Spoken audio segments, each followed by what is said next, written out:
Welcome to the West Canada Valley Board of Ed regular meeting, February 8th, 2021.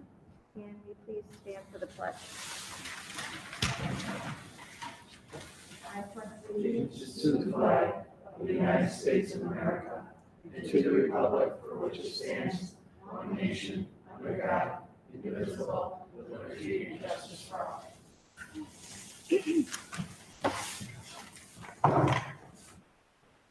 Mrs. Holmes won't be here tonight, so we'll hear from her next time. So we want to start with Mr. Broadbent. All right. I have a few updates, and I'll talk about a few other things later on in the meeting. I just wanted to congratulate the music department and the students on the hard work with the musical. It was great. It was nice to see them be able to do something, some sense of normalcy for them. You know, that was really good. I hope people had the opportunity to watch that. Another update is I put a deposit down for the graduation. So we arranged that so they were prepared for June need be that we're outside. Other than that, not any updates for them. The musical, are you able to go back and watch that now, or was it only for that? So it was only for those 2 nights, just because of rules along with like copyrights and stuff like that. Gotcha. I did ask Mrs. Bunny if DVDs or anything were available, and she said unfortunately we're unable to do anything like that. Okay. Thanks. Mr. Doherty? Yeah. So fall sports, everything's wrapped up there. All the banners were updated for it. Everything went really well. Winter sports, I'll touch on later on in the meeting. We have some stuff that we need to talk about there. But just real quickly on that, they did go ahead and grant the approval. Well, they permitted us to play high-risk sports if we meet certain metrics as far as the Department of Health is concerned. Again, we'll talk about that a little bit more later. Indoor track continues to be postponed right now because of the lack of venues. As far as the high-risk sports are concerned, again, we'll get into this more later, but it looks more county by county because each county is playing by different rules at this point. Bowling has gone very well so far. I've been going down, time checking, and health screening parents as they come in for that. They're holding those meets virtually. So we go down and we bowl by ourselves at Little Falls. Canastota bowls by themselves, Canastota, and we call in the results and declare a winner through that. Boys and girls JV basketball uniforms were ordered and they are delivered. They're here, ready to go, permitted to get to play. As far as spring sports and fall 2 sports are considered, fall 2 is still looking like football and girls swim. Spring sports schedules are still tentative right now because we don't know if it'll end up being county pods that we'd be playing against or whether it be Center State Conference, because you would still technically be allowed to do that for those sports because they're not high-risk sports, the ones that we play in the spring. And again, this golf course is up and going if anybody wants to go trudge through the snow. So, yeah. Thanks. Mr. Ray? So this week here, we have 16 food deliveries going out. We've had numerous owner packs today. We got a stack for tomorrow too, with owner packs to go back out. The drivers, right now I have them painting and painting the walls that are in the garage base for all the work stuff to do in their downtime right now. We have 3 staff members that are right now in precautionary quarantine. Other than that, I think I'm going pretty smooth over there. Okay, thanks. Any questions? Okay. Did anyone have questions on the consent agenda?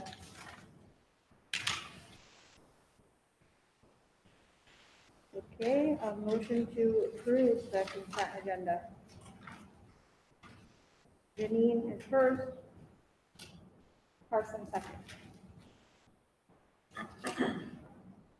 Okay.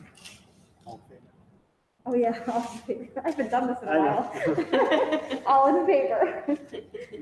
Thanks. Okay, motion to enter executive session for appointment of personnel, including the review and appointment of employees and contract negotiations. Peter first, Janine second, and all in favor.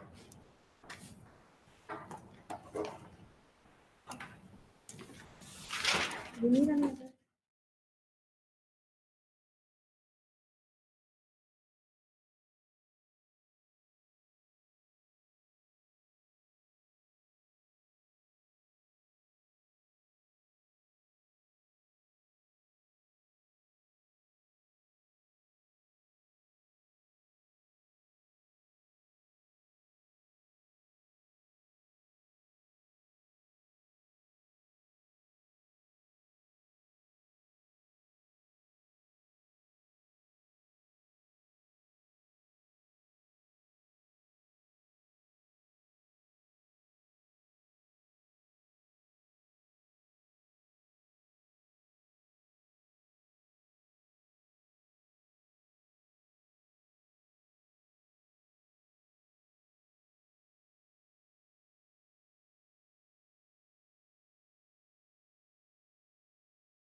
2, 1. Okay. Can I have a motion to approve Joanne Van Arnhem, cafeteria consultant, at an hourly rate of $37.38, effective February 9th, 2021 through September 30th, 2021, not to exceed 10 hours. Janine first. Shauna second, and all in favor.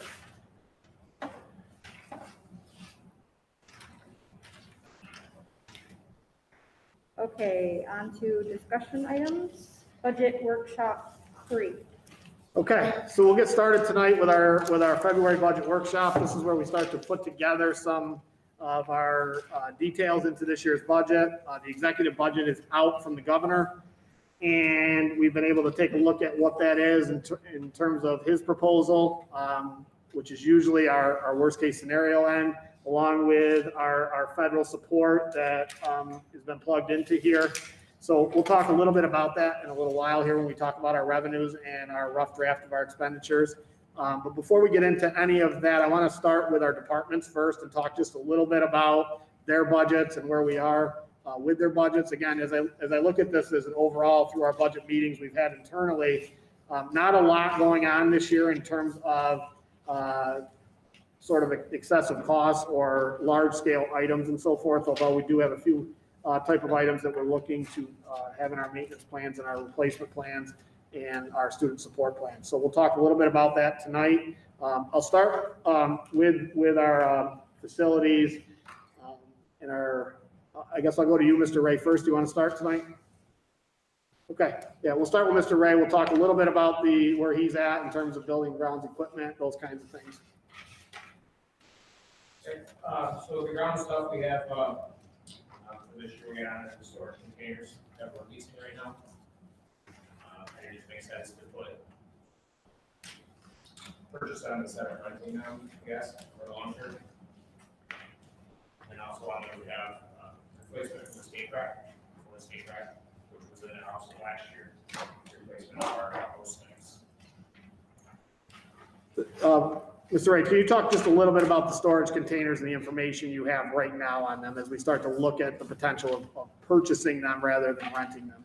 Yeah, so if we were to get 40-foot reconditioned ones, we're looking at a cost of $64.80 a piece. $64.80? $64.80. That was the most current quote that we had. Yeah, I was just thinking, I brought this up a few months ago, let's buy them. Did any of our rent go toward purchasing them? And, So the rent, none of the renting is, as of right now, and again, unfortunately, as of right now, no. That's one of the things that we kind of discussed a little bit last year, that right wouldn't be. did we leave Mr. Ray, is the plan if we decide to go ahead and purchase to keep the ones we have here right now?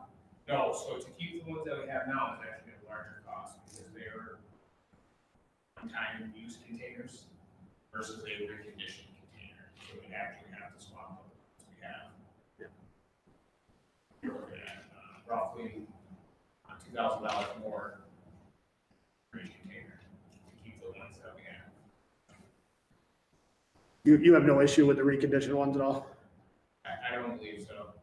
And they're painted, they're Yeah. the same. They both have made trips across the ocean where one is made one trip, the other.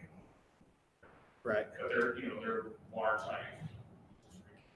I think you and I have talked, we're not even fully convinced these aren't partly reconditioned that we have right now, correct? Yeah. So we're looking at $6,480 a piece to buy them. They would be yours. We were looking at the potential of two. Potential, although that's just a thought process at this point in time. Talk a little bit, Mr. Ray, about the stake rack truck, the options that we'll have with that vehicle if we decide to trade in, sell it. Any thoughts on the cost of that piece of it first before we talk about what we would consider purchasing? Yeah, so the state rack's a 2006 state contract price, obviously, in mind. The old one, I think we put on Auctions International, and I'm going to guess we have have some value there. And there again, it's a hard thing to guess what we would get on there. I'm gonna say somewhere between 4,000 to 7,000 for the return. And options international, because the mileage looks nice, the outside of it still appears to be nice on the outside. When you start looking underneath, you get cross members on the stake rack, flatbed body, or rock decaying. Like I said, as far as the picture, anyone's gonna go with them. So as we talk about converting that to the pickup truck with the plow, for the facility, instead of having a stake rack truck of that, what are we looking at in terms of state contract on that end? So right now, the price is about 32,000 for a new Ford. State contract pricing through Don's Ford. They gave me a price, he said the problem is that they believe it's gonna be a 5% increase from this year's, because one we're ordering in July, so it's only a ballpark. I couldn't get a guaranteed price at this point for ordering in July. Plus the cost of the plow. Yeah, so what's the total cost if we got that with the plow on it? So we're looking at roughly 40,000. I can't get the exact price on it. That would be high-end cost, correct? Yeah, I think that'd be, yes. Yeah. It would be with the plow. And that would eliminate us using the dump truck as much for plowing. Anybody who's plowing, tell you that when you're in a dump truck, the visibility just isn't there. And being in a second order, you really need as much visibility as possible. Mr. Doherty and Mr. Ray, I just want to talk a little bit as we stay on this, the lower soccer field. And I know I'm putting you on the spot a little bit here. We had the company, I'm losing the name. We'll say it again. Greener World come in and take a look. We talked a little bit about this last year. Things kind of got put on hold. That lower soccer field at the base of the hill is an area that we've been using quite a bit now in terms of having games at the same time. Again, I'm taking us back to pre-COVID times here where we had a lot of activity here too. That's a field that for not only practice purposes, but game purposes, has a real drainage issue in it. So we had Greener World, who does most of our field maintenance, take a look at that and see if they can do anything to maybe make that field a little more dry. Because right now, the way it's set, we at times can use it, but for probably most of the seasons that we play here, that field gets itself unplayable due to just the soggy and wetness of that area at the base of that hill. So we had them come and take a look at that, and they have some ideas on, kind of like they did with our softball field, which they did wonders with, by the way, in creating a drier surface for us and less chance of cancellations and things like that. So the term they use is wells, right? Like sand wells and then drainage. Am I correct? So they're going to do vertical cuts from the high end of the soccer field to the low end of the field vertically, and also drill sand wells. They did the same thing in our softball field when they came in down that field. That'll absorb the water that's down there. So the estimated cost they gave us for that, does anybody recall what that was? I believe it was around 4,500. Is that correct? Do you remember? I don't know. I think it was too. I think it was about $4,500 in terms of the new drainage there down there. That is something that we're looking at in terms of potentially having them come in as well to get that field in a playable type of condition. If we decide to move forward with that, we'd have more of a concrete cost and when that would go. I would have that for you by next month if we decide to go forward with that piece of it or have that sort of discussion. But again, that's another one of those things that I think will offer some value to the district for a long time. If we want it with a very sort of a minimal investment that I'm confident that they're going to do a good job with, because when they came in and did the drainage around our softball field, they completely changed the whole dynamic of our softball field. And how they got that done. So I am confident with what they're saying. It's something just to put on your radar as we get into budget season here as well. Is there anything else, Mr. Ray, you have in terms of large scale costs or things that you in your department for this budget season? Does anybody have any questions for Mr. Ray at this time in terms of his budget thoughts at this point?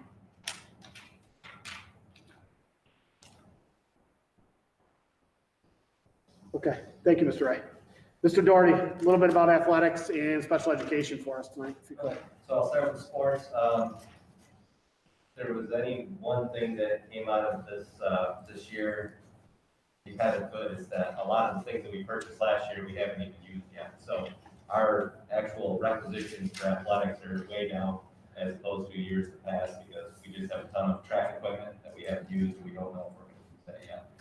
New basketballs, things like that. I mean, that stuff adds up and we don't have to purchase that stuff now because we haven't used it yet. So you have a lot of the same costs as far as dues, invitational costs in case we end up running those invites next year. I put all those things in there as far as like the cost we put in to do the banner replacements and things like that. I mean, I put all that in there in anticipation that sports are back to normal for next year. Obviously, if they are, and we don't need those things don't get ordered. So those things could come down even farther. I don't have a nice little sheet like I normally give you because we're on remote, so I wasn't able to get everything in, but I can have that for next month, so you'll be able to see the breakdown between last year's purchases and this year's purchases. But all the coaches were very, very good with it.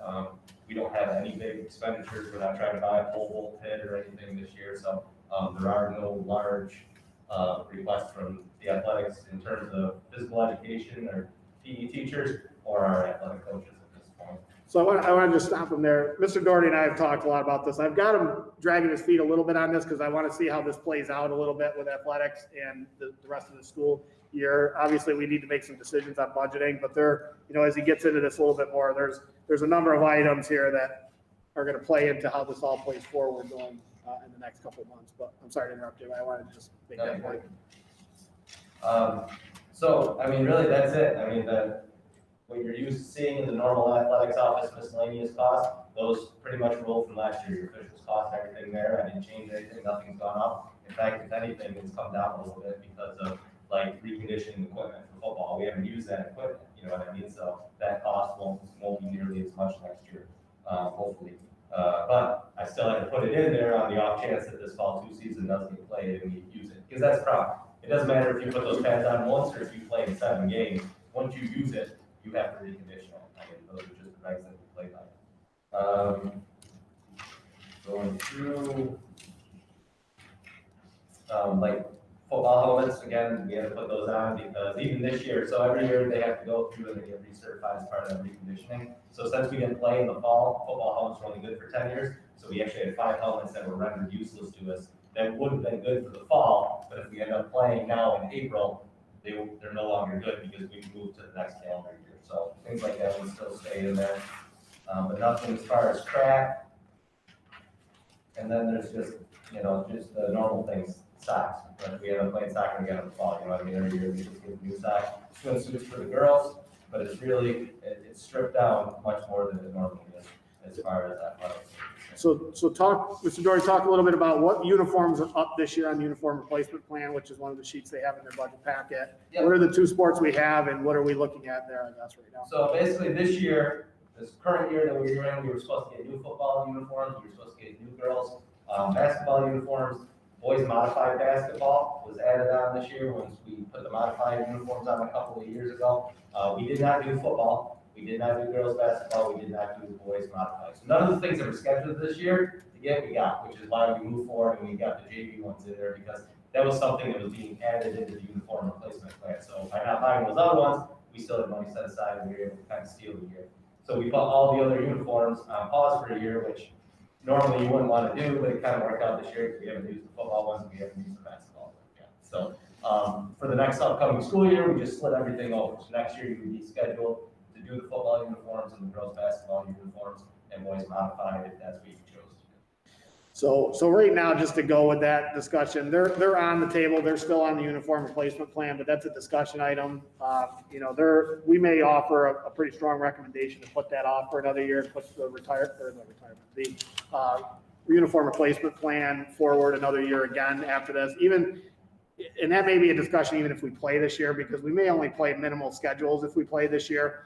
And the wear and tear on those specific sports may be very minimal, but it is something to think about and discuss as we do the budget. But we are, making strong consideration on that uniform replacement to really just do the replacement clothing, socks, and things like that we need, and push all those ahead another year where maybe we wouldn't have to replace those. Because, in theory, we still may have another year of good use out of those potentially. So, and that's something we're going to look at between now and March and see how this all plays out.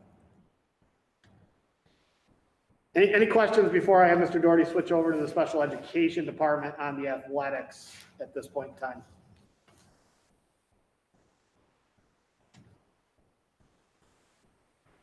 There's one other item that is on, just to be aware of that we've been discussing. We have modified outdoor track here. Right now, that track is covered, as kind of a whole group 7 through 12 type of thing. We've had some discussion about that. But for right now, that's just a discussion item.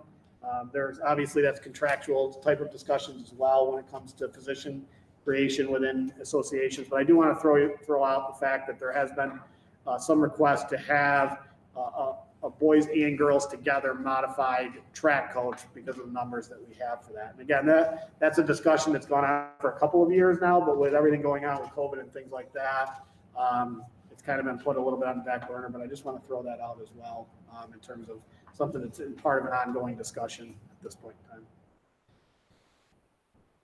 Did you want to speak to that one at all, or no?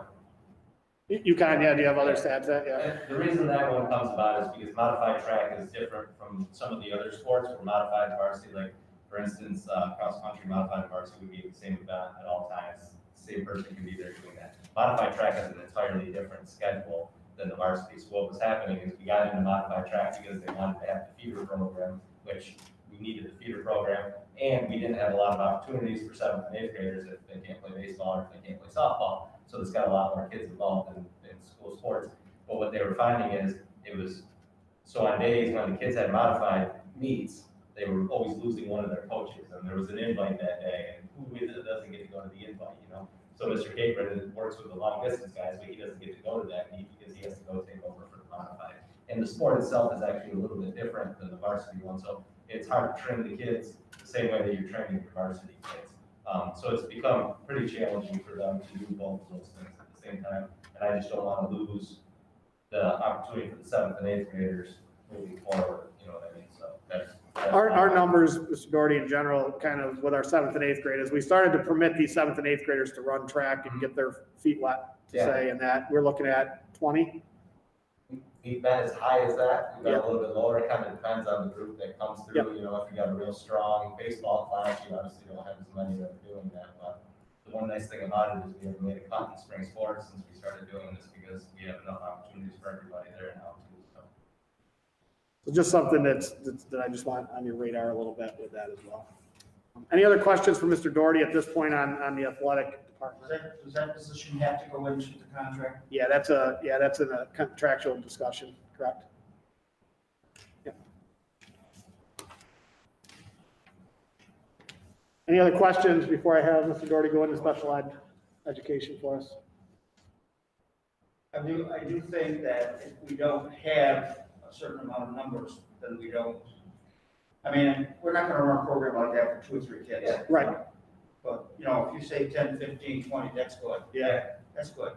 Yeah, and I understand that completely, we don't do it just that kids there, but the problem is we have these ones and it all goes back to that APB test about the kids testing out. So what was happening is you've got 40 kids coming in that are trying to test out for this thing, you know what I mean? Because that's their only opportunity to do it. So you got a kid that can play baseball and he has the opportunity to do that in 17th grade. You got a kid that loves to run, but they can't pass that test because they're, it's built for one specific type of athlete, you know what I mean? If they can't pass that test, they gotta wait until 9th grade before they can do the sport. So that was where the whole thing started out.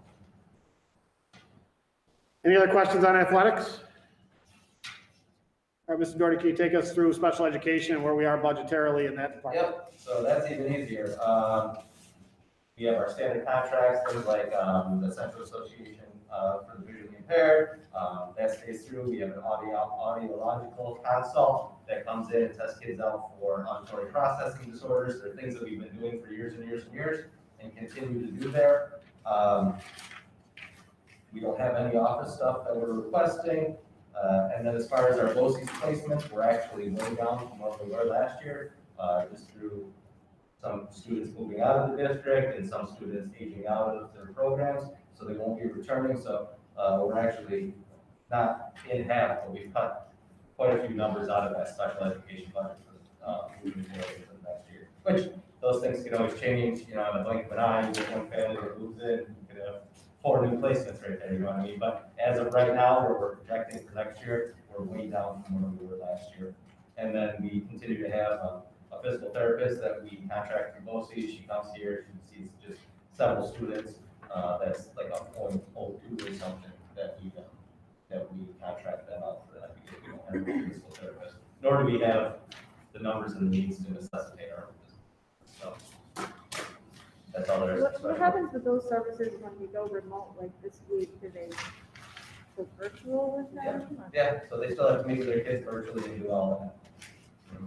Back when it very first started out, there was some remote assignments that they were putting on, but once we got more involved in Google Meet, and that became more familiar to everybody, they do virtual sessions with all of that now. So as we look, Mr. Doherty made reference to Boces Placements. Although we always have to account in our budgets for the potential of people moving into the district and things like that, and we always account for that. There is, and when Ms. Crossett goes over the budget with you a little bit, the first draft, there's pretty significant, Ms. Crossett, pretty significant drop in that area coming in, which is of great assistance this year, especially to our budget. So that's a good thing. One of the areas that I'll talk about in a little bit here is you've had an occupational therapist who's been employed here for a long time now as a 0.8 employee in the district. That 0.8 was based on what I can research and look back and talk to Ms. Crossett about, was put into place through a grant at one time in the district. Now, we obviously, grants change over years and different funding sources change over the years. It's a position that we do cover through a number of different sources, or are able to cover potentially through a number of different sources. And it was 0.8, and then what would happen is the remaining 0.2 of that would be done on as extra hours for that occupational therapist, and his needs grew over the last, and again, this would go back to before my time even. Basically, you've had a full-time occupational therapist, but what's sort of come to light is that we have a person who's appointed as a 0.8 person who's really a full-time person. So I bring that up now because it's part of our support system, our community school system, and all the things that we do here. But we, at some point, going into the next year, should for just audit and logistical and retirement system reasons appoint that person as a 1.0 person. There's no financial impact on that, so it's not particularly a budget thing, but I wanted to bring that up now so it doesn't necessarily appear to be an increase. The financial piece of it does not change from what we do with her. So that's the only other thing with the special education, and we'll talk a little bit about that when we go through the expenditure portions of our budget a little bit here. Any questions on special education for Mr. Doherty at this point in time? Again, at this point in time, whether it's athletics or specifically special education, we do not anticipate any need for any increases in that department in terms of staffing, which is always the bigger issue. You have to add staff. Still need a special ed teacher. So we're still in the process of the ones that are in place, locating some people to put into there. Yep, we have some long-term spots, but those positions were created in the budget last year, so we'll continue to try to fill those. Yep. You repost those positions? Yep, we post them all the time. Yep. So we'll keep, and as we get closer here, we'll start to make some real postings for the following year. Now that we're kind of getting to that point. Where the long-term pieces are in. We do have a person in right now filling in as well. They'll be there, so we'll see how that goes. Other questions on special education? Okay, Mr. Broadbent, I'll let you go next, and then I'll talk a little bit about Mrs. Holmes and stuff for her tonight. All right, so there's no major budget purchases for next year for the high school, nothing new. We're going to maintain the current staffing. We are going to hire a technology teacher. Currently, we're working without a technology teacher.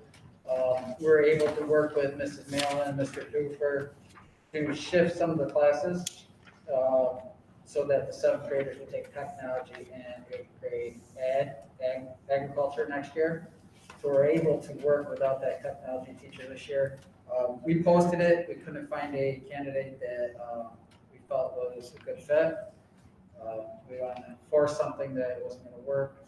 So we're gonna post that again late February, early March, hoping that it'll be right before, students are, they're getting to the end of the year. Also, there's a couple of people that applied last year that may call and see if they're interested, as we repost. We are gonna add some additional classes, electives for the 2021 school year. And that I think is the last page of this packet that you have. Says perspective, 2021 perspective, new high school classes. We have 2 PE classes, one taught by Ms. Hazard and one by Mr. Colvin, half-year credit courses. We met with the curriculum committee. They were happy with this. The first one, Mrs. Hazard's class, is going to teach lifelong, fitness, TRX, yoga, Pilates, Zumba, kickboxing, high-intensity interval training. And Mr. Hoban is going to teach a course that's going to focus around weightlifting, strength training, overall fitness. This will help our programs, our football programs, other athletic programs as well. That would work with them, prepare them for the season. And also his class, good thing about it is he said he's going to be able to, through the class, prepare students to, take that personal trainer exam that they want, and that would give them some employment, after this program where they can join.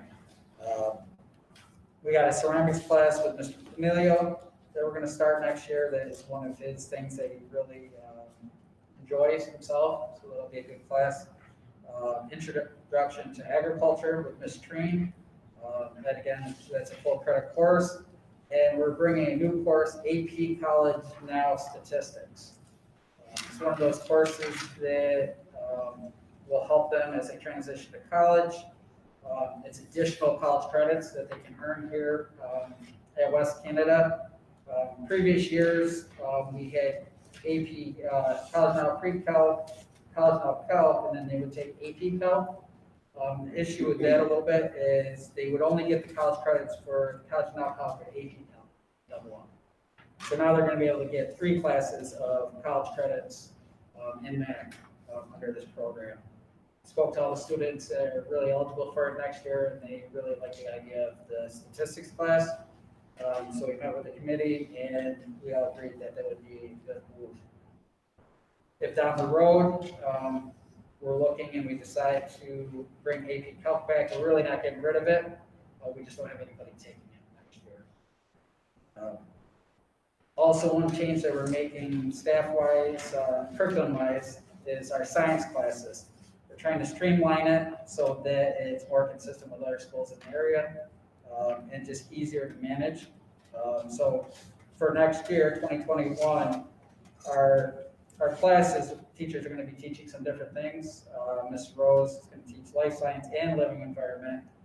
Ms. Kurtz is still going to teach living environment. What that'll allow us to do is transition in 1 year period where all our 9th graders in 22-23 will be able to take the living environment class, 10th grade earth science, so they all on the same path. We don't have the basics, general science, and it'll also help us so that we don't have 11th and 12th graders taking the living environment class. I think it'll help with graduation, not pushing that class off to 12th grade, which some kids struggle with. Gives them more time to get through the science, doing it that way.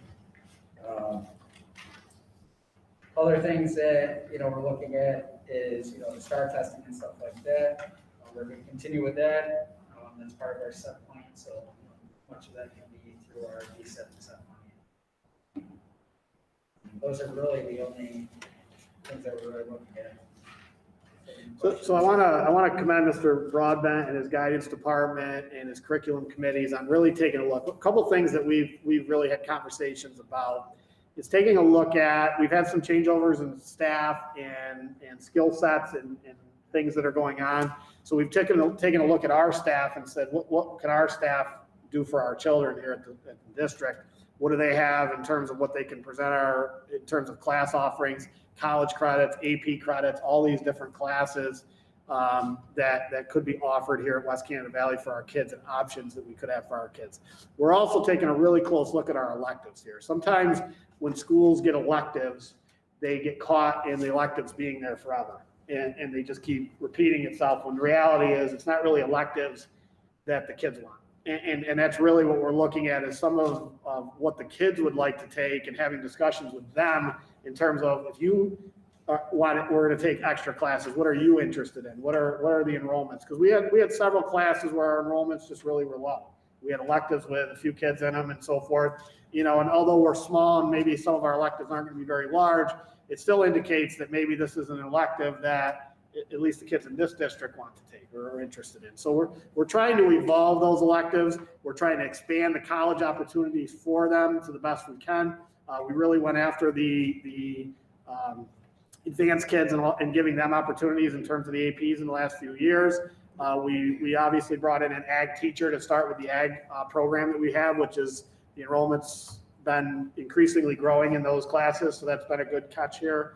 And we've got a new science department that has a different sort of skill set in terms of what they can offer and so forth. So, by no means a done deal this year, but it's something that we're going to continue to keep working on every year. And, as we develop our curriculum and take a close look at that. So they've done a great job with that, especially during this whole time period with everything going on. So I'm really appreciative of what's going on that sheet of paper in terms of what we're hoping. Again, as we plan here, and I'd say this to everybody, we're planning on being back normal. So that's our hope. We'll adjust from there. But everything we're talking about tonight in terms of this is in hopes that we're all back here normal in September, at least all back here. Maybe not, perfect, but enough to be able to do some more things here. So any questions for Mr. Broadbent in terms of 7 through 12?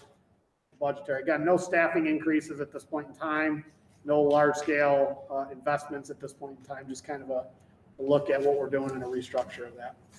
Additional thing that we're going to focus on next year also that I didn't mention was our AIS program. We want to make sure the kids are getting what they need. We want to make sure that, any losses that we may have had over, this time from COVID, we're able to support them and get them back on track in case and the direction they were going prior to COVID. So that will be one of our main focuses next year also is adding some AIS classes that, I didn't have listed here, but it was one of the main things that drove a lot of these things. I just have 2 quick questions. Sure. Did you say STAR assessment? STAR assessment, 7th and 8th grade. What's that? 7th and 8th grade, you use that? 7th and 8th grade, yep, they're taking their mid-year benchmark assessment this week. And that's in both math and reading? Math and reading, yes. I don't know if anybody else knows what that is. Yeah, so It's a testing program that assesses them and looks at data to compare them to other students in school, other students throughout the testing data, whatever schools are taking, in comparison to kids around the state in different areas. So this has been, STAR testing is a data-driven assessment of our student progress and a way to progress monitor our kids throughout the school year and vertically throughout their school years. We've had this in place in K through 6 for quite a few years, back to even when I was the elementary principal. It was something that we've now expanded into 7th and 8th grade as part of the program so that we can continue to track data from the time they're kindergarten through 8th grade and identify areas, specifically areas of intervention that's needed to assist them in both math and ELA. So it's a program that's been really successful with our RTI program in the elementary that's been in place for a long time. It would kind of come to a halt when we got to 7th grade for us. And we want to, continue that through as an extension into the middle school here. So that got started this year, and we're going to continue that in the future. And then my other question was, I know that the 7th and 8th grade, that scheduling is like a beast in itself. Is there, just from my own son going through it, and Dory can attest to that, but has there been any way to not make it so compact for these kids? No, not really. You know what I mean? This seems like there's so much for these 7th and 8th graders to be doing. I don't know if there's any way we could alleviate any of that. So we've been looking at it. It's difficult. Next year, the students, one thing that we did look at was the music department. Kids take band, and many of our kids take band and chorus. which fills up their schedule a little bit, but we don't want to take that away from the kids' opportunity to do both either, so, that takes up time. AIS, takes up a lot of space in their schedule, and, it's just a beast that you're dealing with, other than finding other ways to create time. One thing I know teachers, are interested in is finding some time where kids can, meet throughout the day.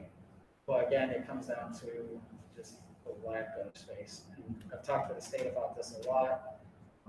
They really don't have any good suggestions or solutions for the problem. So I know it's something we're going to talk about more. Actually, a teacher emailed me today about it, and I was going to form a committee towards the end of the school year once things slow down and look if there's anything we can do to try and shift stuff around. But for the most part, it looks like it's packed full as long as our kids are involved in chorus, band, the technology, the art, music, all the So much for additional. kids when they're just starting high school. Yeah, so it's If you could help difficult. them out a little bit, that'd be great. So here's, I'll take that a little way. So we've Sure. looked at sort of restructuring and where things, maybe we've had anywhere we can tweak in terms of that. And that's been an honest discussion in terms of certain areas and what year we do art, what year, how we do the music, all that kind of stuff, how we do all the requirements and the mandates that are there.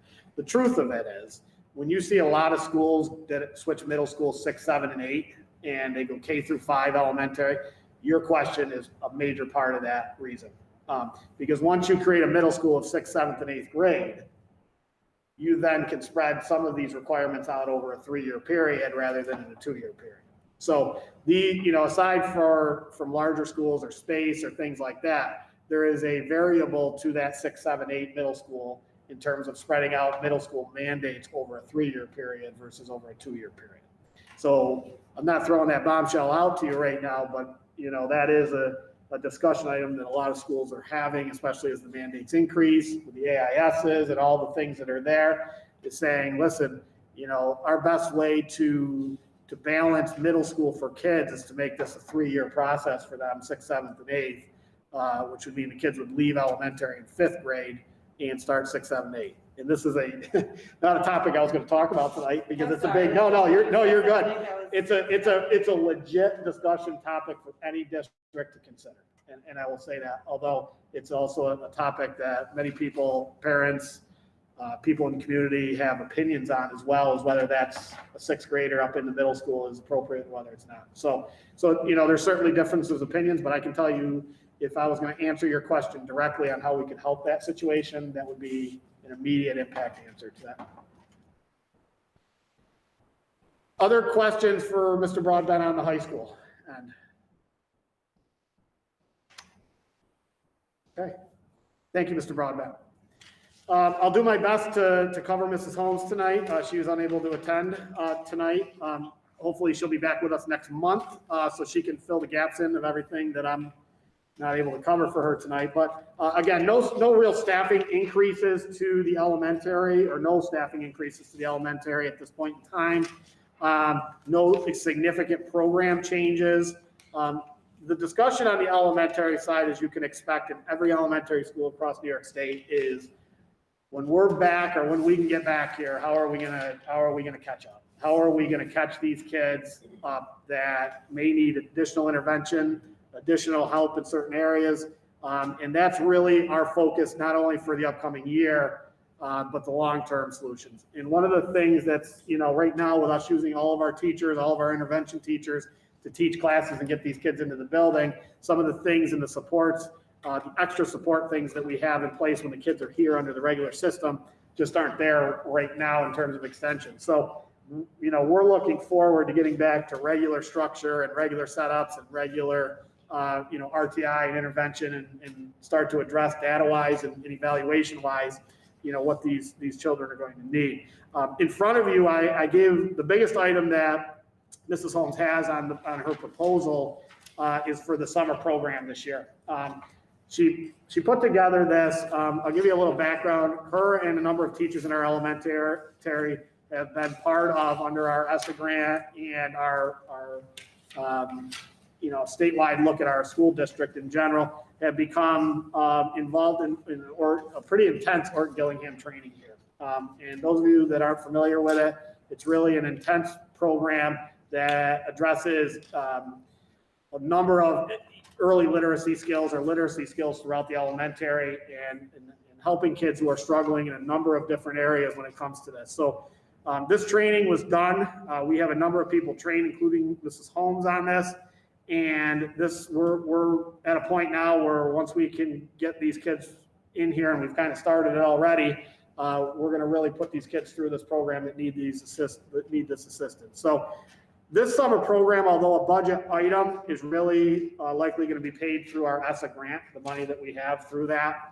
So it doesn't have necessarily a significant impact on our budget, but we're looking at a proposal for what we would look at as a pre-1 through pre-3rd summer program, which means obviously, as it says, our kindergartners right now who would be going into 1st grade next year and up till our 2nd graders that are going into 3rd, with a real intense focus on potential early literacy and reading skills, just in a general sense, but more importantly during these COVID times, the worry of what we may have lost here over this March through this school year. The description of the program is there for you. The teachers are being trained right now in Orton Gillingham's approach to intensive intervention in ELA. 3 days training to start the program for the others that are going to be trained, the additional people. We're looking at classes of 6 to 8 students per teacher, along with some office assistants there. Half-day schedules, 8:30 to 11:30, with the schedule listed below for you. With dismissal, transportation due to the high needs of these students, and wanting to as many of them to participate as possible, we're looking at providing some transportation for these kids. And it would basically run as a 3-day-a-week program from Tuesday through Thursday, starting July 6th and ending on August 12th. And again, it would be for students in pre-1 to what we would consider pre-3rd grade program. And again, most, if not all of this, would be paid under grant funding and so forth for the summer. So that's where she would like to go with this. I don't think we've put a number on this just yet, have we? We just got this, in terms of the proposal, so I don't have a number for you tonight. We will have a number for you in terms of what the cost would be. I don't see it as a significant cost with the number of days we have and the number of teachers we would have here in terms of, and it would not impact the budget much for this year, if at all.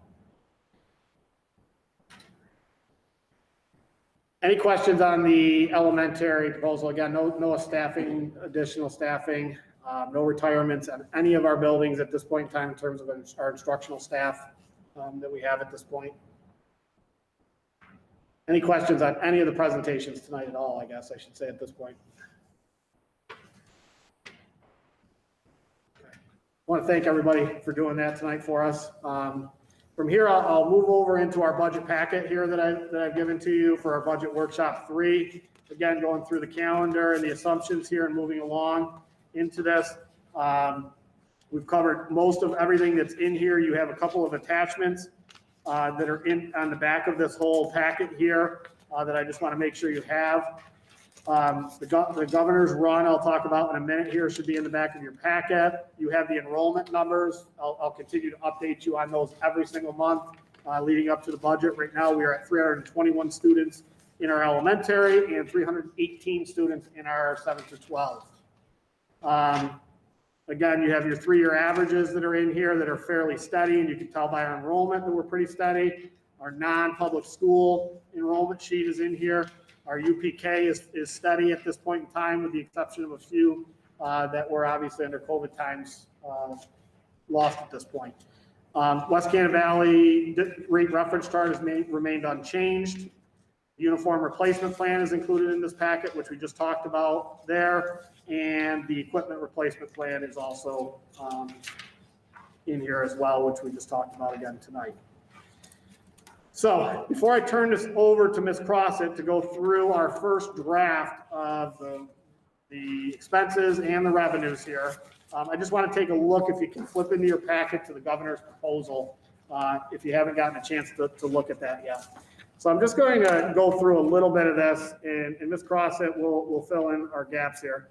As you look at the governor's proposal and you look at 2021 and 2022, you will see an identical number of 7,537,063, which means the foundation aid for our district and all districts is remained flat in the executive proposal. So last year's foundation aid versus this year's foundation aid flat.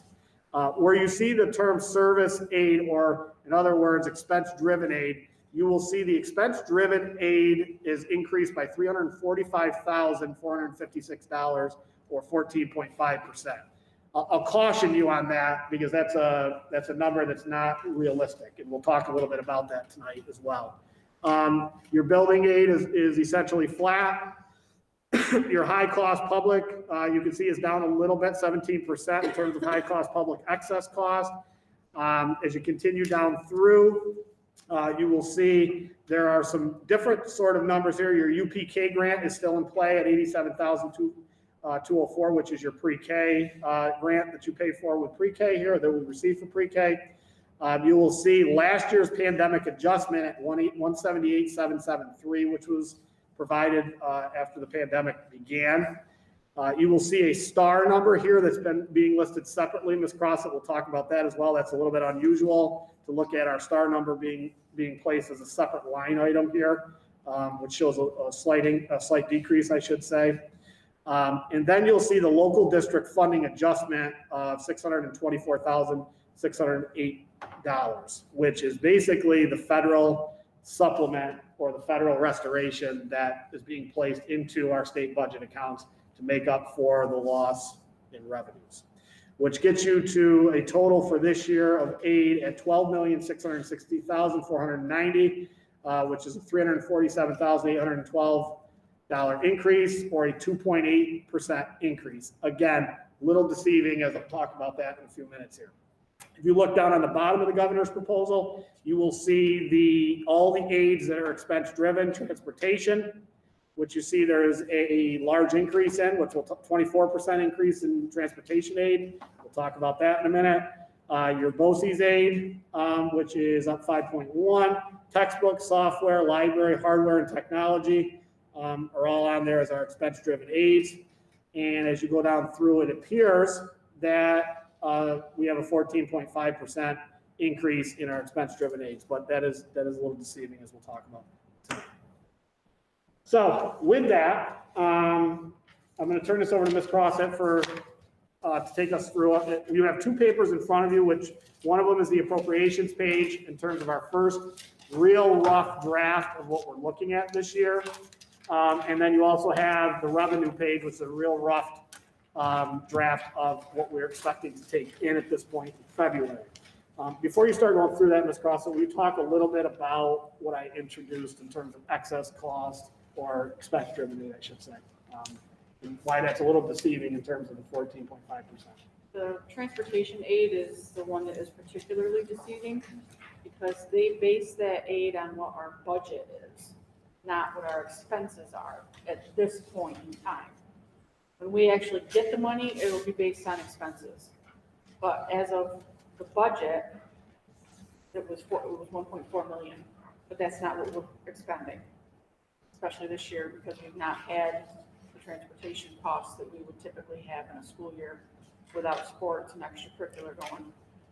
So that number is not anywhere near close to what it's going to be when we actually get the revenue for it. In terms of the star, the separate line item for the star, do you have much to talk a little bit about that as well? That is a complete deception.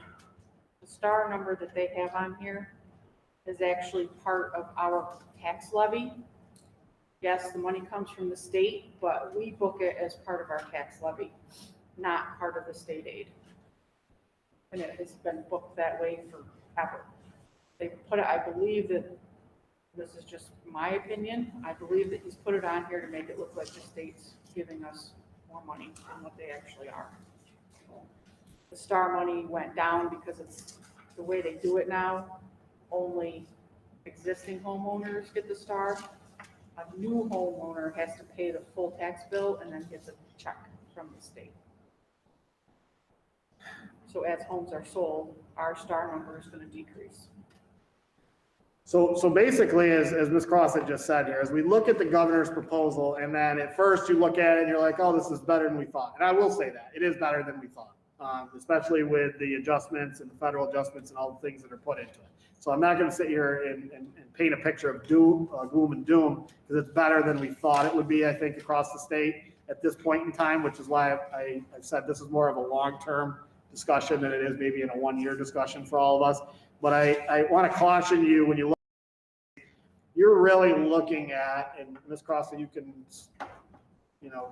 go the other way with this if I'm wrong, you're really looking at a pretty flat budget here. So when you see 2.8 overall, probably not. You're probably, with expense-driven aids and things like that, you're probably looking at a pretty flat state aid budget, or a pretty flat change in budget from last year to this year for us, in terms of this. And because of that, we've planned as such, as you'll see here, in terms of our rough draft to start with here.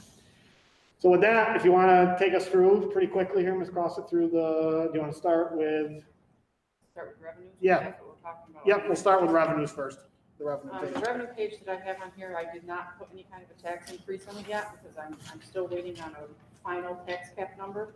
Our maximum, I believe, is gonna be 1.01%, but with the refunding of our bonds, that's gonna affect our capital exclusion numbers. I'm waiting for confirmation from our fiscal advisors on how that's gonna impact us. I believe it's gonna drop our tax cap a little bit. I don't think significantly, but it might come back to a 0.9 or something. So I want to stop you right there. Normally sometimes we have some flexibility in our discussion on that. You're capped essentially at 1% at most. Likely it's going to be less than 1% in terms of the cap. And if you decide to go above that for any reason at all, you get into your supermajority pieces of that. And that's not a high number. It's not like we're going to increase 6% and do that to get that. You're really capped probably at 1% or less this year. So the increase in tax revenues and the anticipated increase is just not going to be there for you in terms of revenue. You're going to be pretty flat in that case. With a max you're going to be able to really ask for, or really for us to recommend to you, is going to be 1% pending that final evaluation. But just to give you an idea of where you are in terms of cap. I'm sorry, Ms. Cross. Go ahead. The next one that has any kind of a change is the wind tower pilot, and that's a contracted number that it's going to grow over the next 10 years, I believe, and then it drops off. Down through, the rest of them are basically the same until we get down to the state aid. If you look at code 3101, sorry. This is more of a true reflection. It's the numbers from this sheet, but they're not broke down the same way they are from the governor's run. And you can see that the actual basic formula aid has decreased because of that negative $620,000. It's in the line, several lines down. And that's the federal supplement that they're talking about. On the line below that is the E-rate project, which we're not scheduled to do an E-rate project this next year, so we won't receive that $22,000 in the coming year. We're getting that this year. So basically, we have about $100,000 that we're looking at for an increase. So again, this is going to be kind of a theme through this budget season right now. Things are pretty flat across the board here. Our revenues are flat for the most part with a slight increase. Our budget's going to be pretty flat, as you'll see, with a slight increase. Everything's, really kind of status quo in terms of what we've got going on here. There's not a lot of opportunity for revenue from the tax increases this year at all. Unless a decision was made to exceed the tax cap, which is not something we typically have done here. So those are, you're looking at a pretty consistent discussion item here as we go through. Does anybody have any questions on the revenues at this point? Again, this is our first run at it in February. These may tweak a little bit. Yeah, all this stuff. I wanted to get you something this month though, based on what we know. Is there any questions on the revenue part of it? The revenue? Revenue, yes. I have a question on gifts and donations, 0. I believe we just had a gift that was given to us by a family. These are numbers Which that was we over, budget. it was around $2,000. And then I believe we also had a significant donation anonymous. How come it's not in here? I can't budget those numbers because I don't know that that stuff is coming in. So this is what we actually budgeted for last year versus what we're budgeting for next year. So when we talk about revenues, those donations that come in, those are unexpected, basically. Those are extra donations. We don't anticipate receiving any donations next year, so we don't budget as a revenue source. So anytime that comes in as dollars and cents, that becomes additional revenue sources, which you approve to add to our general So fund. where do we put that? It goes into the general fund when you guys approve, and everybody here approves it. Yep. So in And why don't theory, we eliminate A2705. Because when we do get that money, that's where it goes on that line, but it's in the actual line, not the budget line. Okay. other questions on the revenue side of it?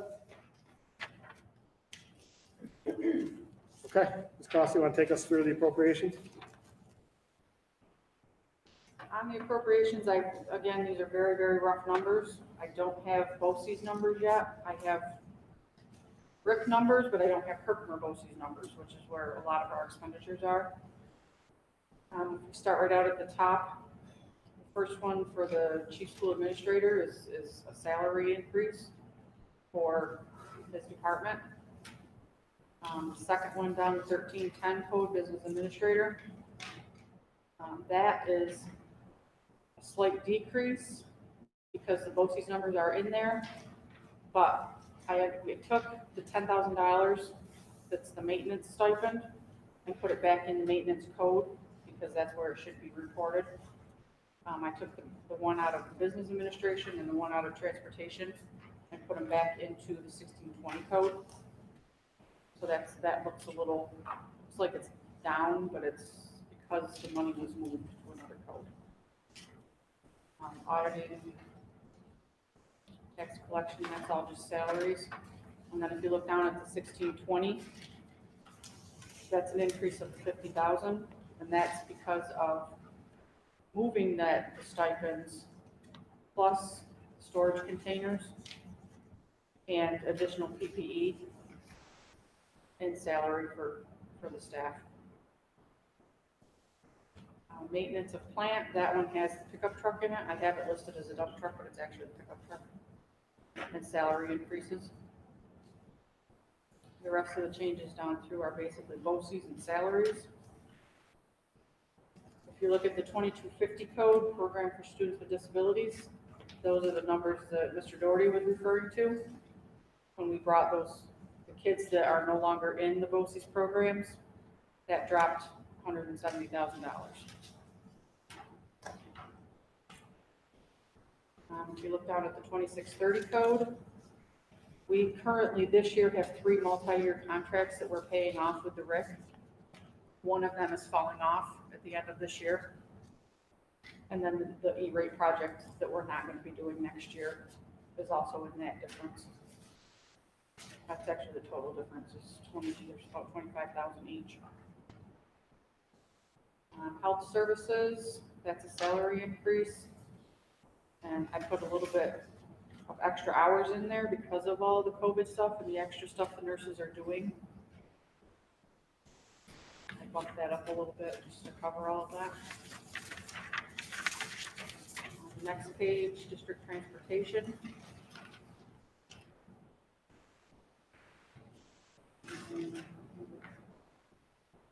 That increase is primarily because of retirements and taking the money out and putting it back in the maintenance code for 10,000.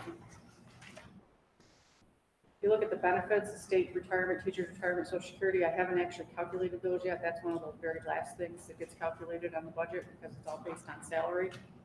And until we know more firm salary numbers, because we still have unsettled or negotiating contracts right now. So those numbers will be updated. They should go down because a lot of our salaries have decreased because of retirements. The unemployment insurance, we have had over $16,000 worth of unemployment claims this year. So I had to bump that number up.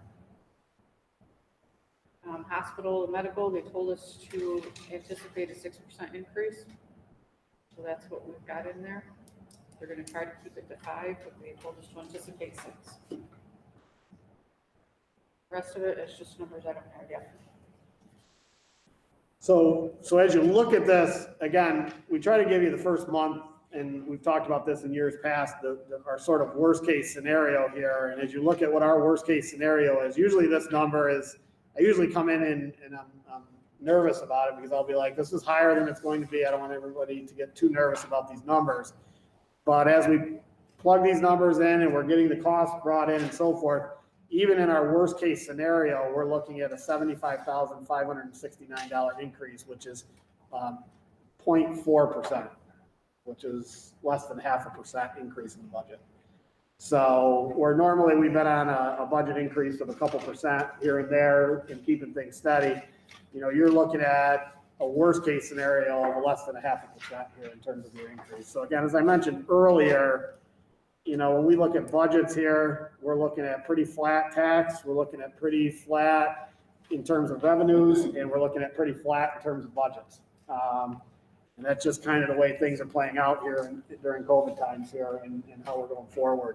And we've had some things go our way in terms of allowing this to happen, but I'm extremely pleased with the first draft of this being where it's at, because I'm always nervous when Ms. Crossett comes in and says, okay, after she does all of her calculator stuff here, what do you got right now in February? And right now, you know, this is a good starting place for us at this point in time. So that's our story as of right now.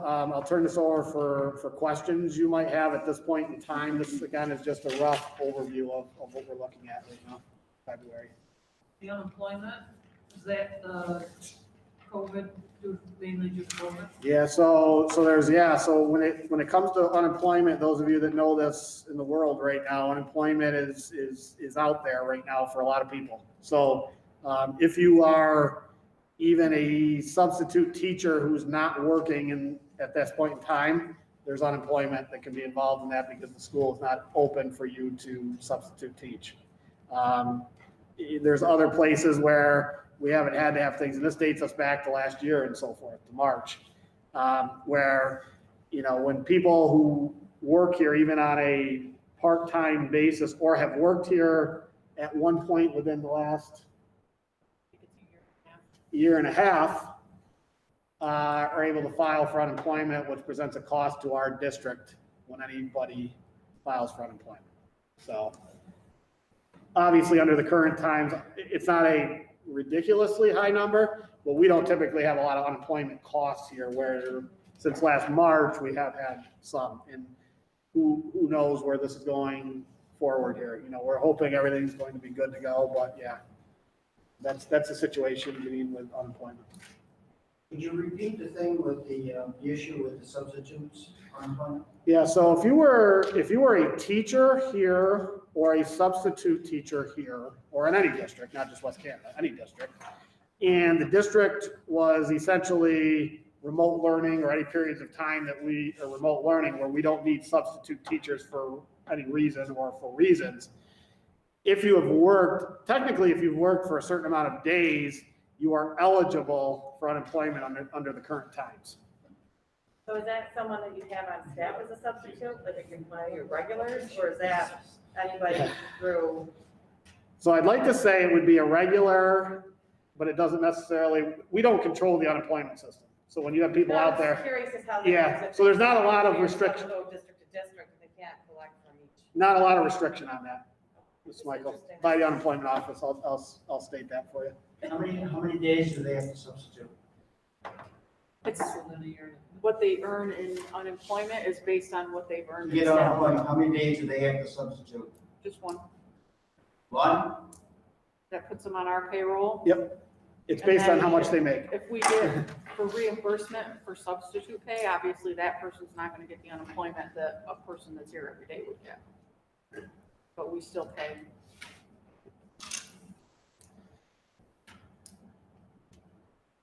So again, based on the ones that work the most will get the most unemployment, and the ones that work the least would get the least amount of unemployment.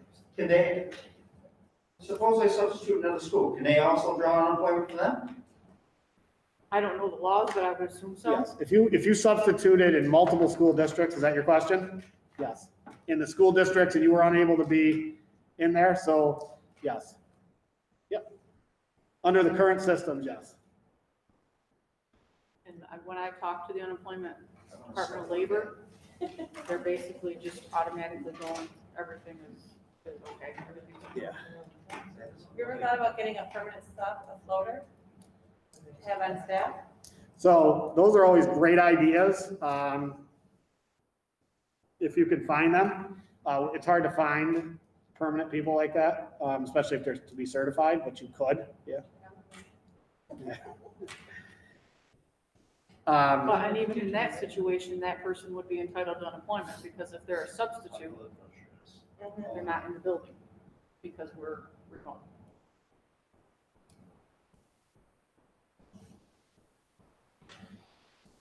Other questions on the current first rough February draft of where we're at?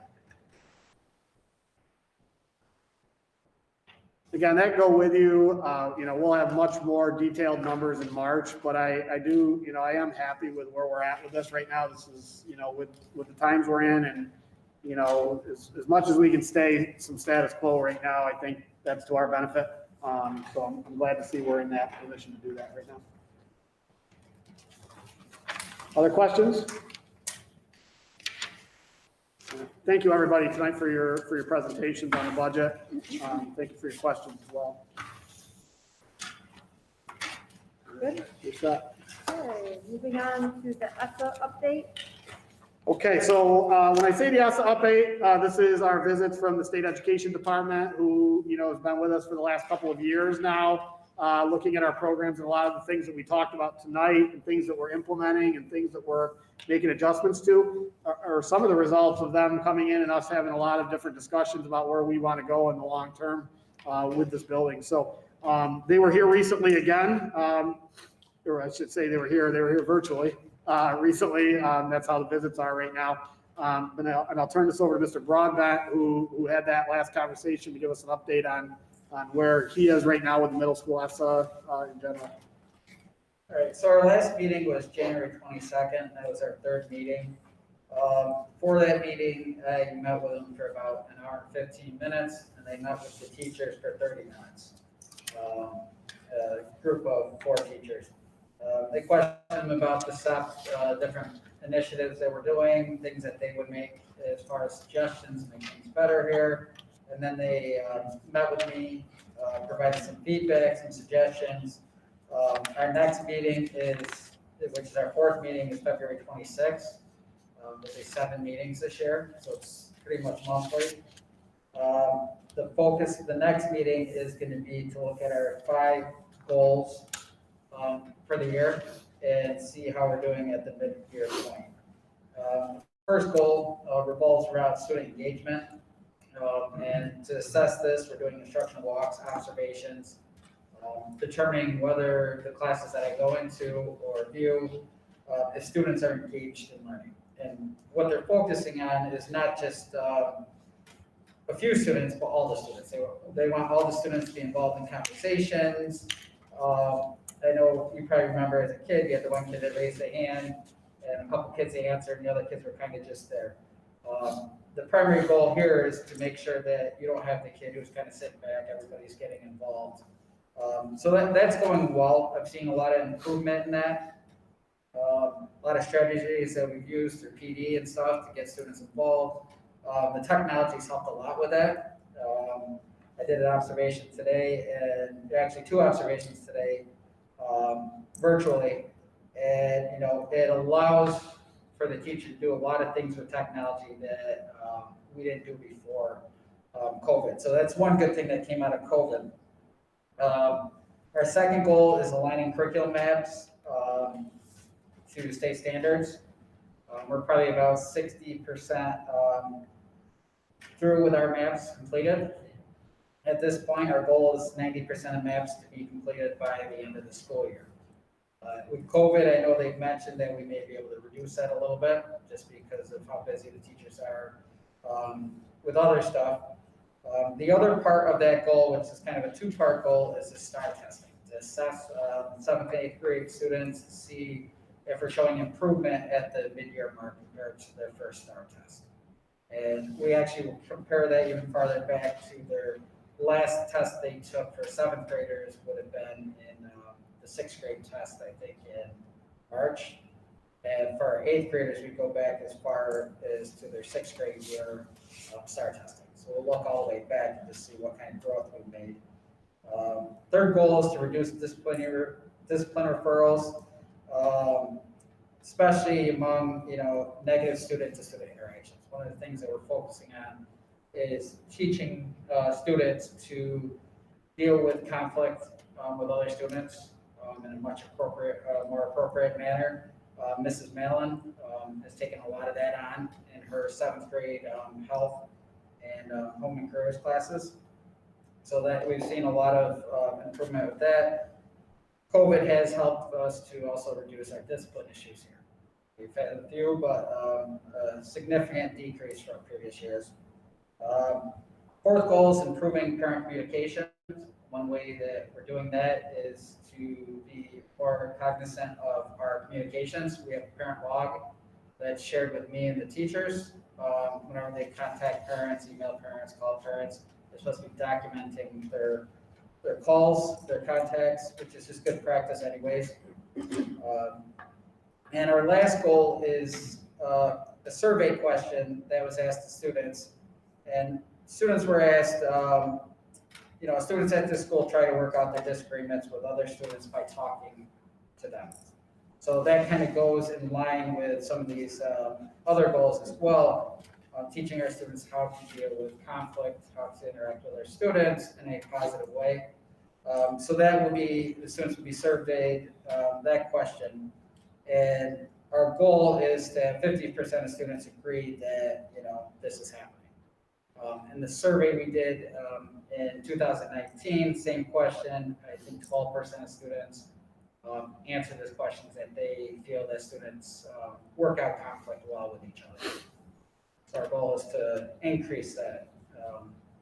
And that's going to be our meeting for February 26th. We're in a good place to meet all those goals for the big mid-year benchmark, and I think we're in a good place to meet them for the year. Some of them, I think we've already met our goals for the year. I think we're only about halfway through, so we're in good shape.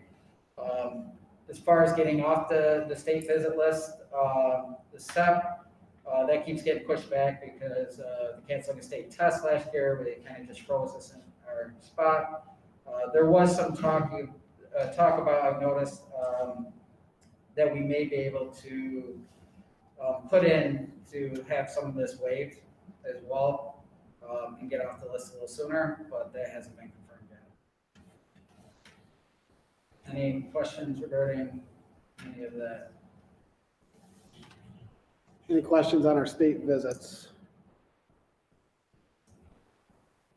So yeah, it's been interesting, Mr. Broadbent again has done a great job meeting. We've got a number of people regionally that are assisting us with mapping and some of our planning for this. And then Mr. Broadbent has taken point since he's been here on this whole process. Obviously, he's familiar with it prior to coming to the district. And so we're moving along very well. We're moving along in a positive direction. This whole pandemic has changed how this whole dynamic has gone for us, including the visits and so forth, and how we're setting goals and things like that. But again, I think we're pushing forward with a lot of very good long-term things out of this that'll, once we're back to normal, are going to be real beneficial to the district. So I'm very pleased with the way it's going. Other questions? Capital project. So capital project update is brief. As you know, we're in the early stages of planning for the next potential capital project. This again has been due to some COVID and some different things that have gone on, is kind of dragged out a little bit further. I'd hoped to have some number projections for you tonight, but that meeting is now scheduled for February 22nd or 23rd. 22nd. February 22nd, where we're going to be meeting with the architect and the project managers to, as they've started to put some price associations, as I talked about last month. We went through a really long-term type mechanical, physical things that we need to address in this building, the necessities, for a lack of a better word, and to start to put some of those cost associations together, which will keep this facility and this campus and this building running for years to come. That's the starting point for this. And once those numbers come in from them, we'll share that and show you where those numbers take you. And then from there, we can make some decisions on whether this project is too big as it is and we want to cut it backwards, or if we want to expand it further into some other items beyond this, or if we're good right where it's at. So I hope tonight to have some of that stuff for you, but again, because of a number of different reasons, not on our end, but on the outside end here, that meeting's now in February. So I'll have those numbers for you at the March meeting, and I'll have those handouts for you so we can start to look at it just together as us looking at it together. And then from there, we'll move forward and we'll start to get involved a little bit more with Chase and Synthesis on the development of this. So that's where we're at in terms of capital project tonight. Any questions on that? Is there a list of what's been put on the list? Yeah, so the necessity items is what I hope to bring to you tonight, so you could see the things that are on there, and I'm waiting for them to put the cost with that so that I can give that to you. Oh, it'd be nice if we had a list, I'll tell you. Yeah, so I'm hoping. Let's see what we're looking at. Yeah. Because the last project we did, Yep. the board was involved. Yep, they're gonna be big time here. Big time. This is just early stage, building inspection type of list things. Numbers don't mean anything unless you see what's on the list. Yep, they'll have a number associated with it as well. Okay, COVID-19 update along with high-risk sports. Okay, so I left this at the end. I wanna go through the COVID update for us as a district. Last month, we had a pretty significant discussion in terms of our reopening after the holiday break, and the discussion of whether to continue remote or come back into session. Based on the information that we gathered, not only from public health and as a group here, the determination was made for us to return to in-person instruction after the holiday break. And I would say quite successfully we did that. We made it all the way for a whole nother month of in-person instruction in this building from January into February right now, where we ran into a little bit of a roadblock last week. We were started to get a few positives as I reported to everyone, which started to domino a little bit in terms of precautionary quarantines for a large number of students and for functionality, a large number of staff members, which resulted in initially a 2-day move to remote last Thursday and Friday to get a feel for how this was going to go. We have a number of tests that were out still, plus a number of other tests that are still out going into this week. And with the precautionary dates being released by public health, it sort of kind of lended itself to continuing that remote instruction for the rest of the week. Not because we want to, but because we essentially had to. And I've said that from the beginning. If we can be open and we can be open safely, we'll be here. And right now, we're just not able to in terms of staffing and some of the testing that's still unavailable to us at this point in time. So we're going to be remote for a little bit here. We're going into the winter break next week. We do have a couple days, Thursday and Friday of the following week, where we come back because we started the school year. So our winter break this year is a couple days shorter than it normally is. And we right now intend on being back to in-person on that Monday after the February break. So far so good with that. We're still waiting to see how this week goes. I think this is an opportunity again here for us to reset ourselves, get through a couple weeks here, and then get ourselves back in for a good run, hopefully of in-person instruction back here at West Canada. So again, it's hard to outsmart COVID. It's hard to know what's going to happen. And even in the reopening, I mentioned that, this is not to say that we won't have to move to remote instruction at some point. Because I thought we were fortunate to not at this point, but, so that's where we're at today. But I'm, at this stage of the game today, I'm confident that we'll be able to get our kids back in here and in person in the next couple of weeks after the break here. So the intent will be back in person on February, if I'm saying the date right, February 22nd, I think is that Monday. So that's where we are in terms of the COVID-19 update in our building right now. Is there any questions right now on that portion of the update?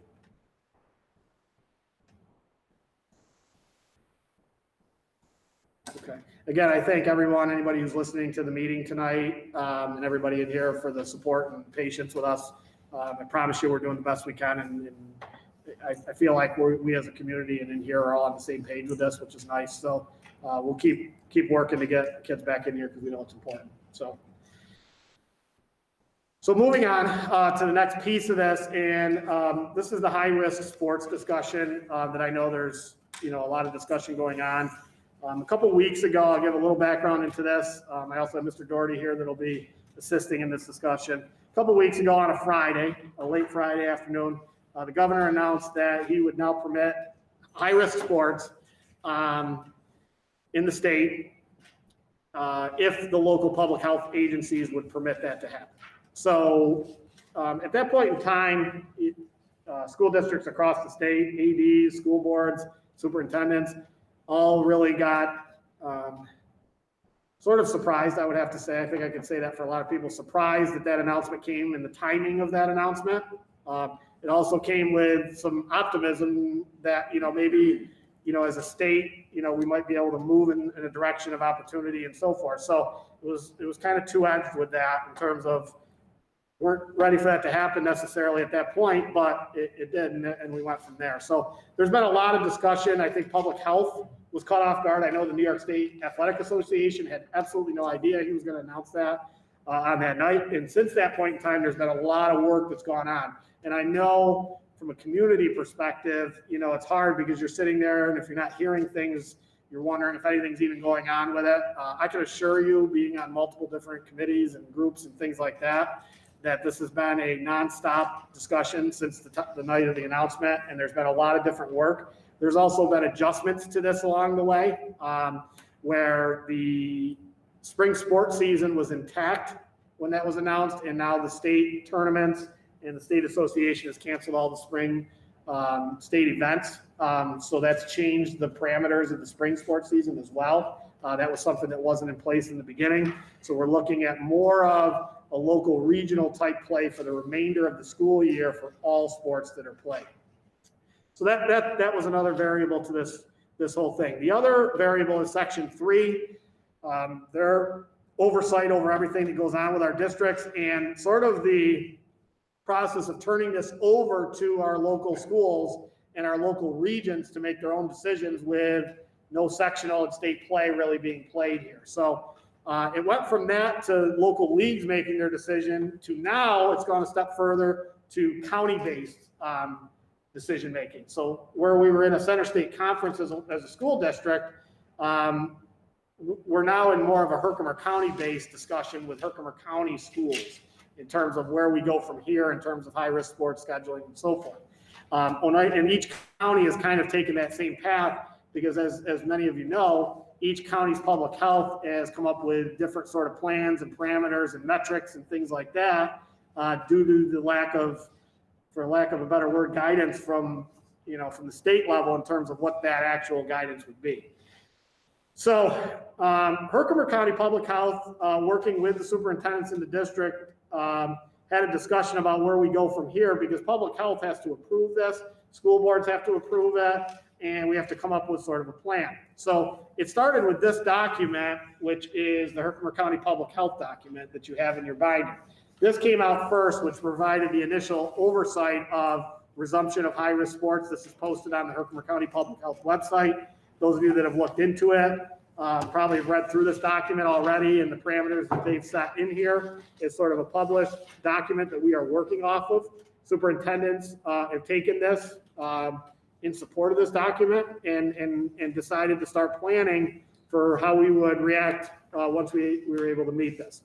So the additional document you have